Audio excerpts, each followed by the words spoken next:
ग्रामीण भागामधल्या 18 ते 70 वर्ष वयोगटातल्या ग्रामस्थांचा पंतप्रधान सुरक्षा विमा योजनेअंतर्गत 12 रुपयांचा अपघाती विमा काढण्याचा पथदर्शी उपक्रम जळगाव जिल्हा परिषदेनं हाती घेतलाय। विशेष म्हणजे सर्व जिल्हा परिषद सदस्य, अधिकारी, कर्मचाऱ्यांचे भरीव आर्थिक योगदान या उपक्रमासाठी मिळणार आहे।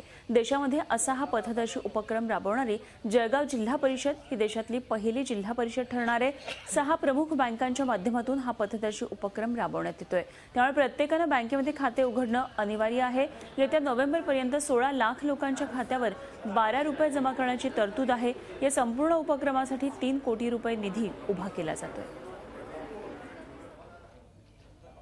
जलगांव जिला परिषद देश की पहली ऐसी जिला परिषद होगी जो इस तरीके का कदम उठाने जा रही है और अपने समस्त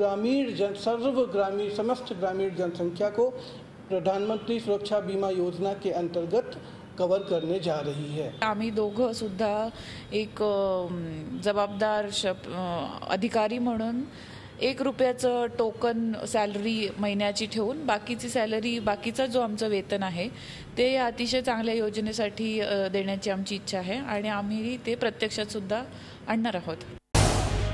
झी 24 तास रहा एक पाऊल पुढे।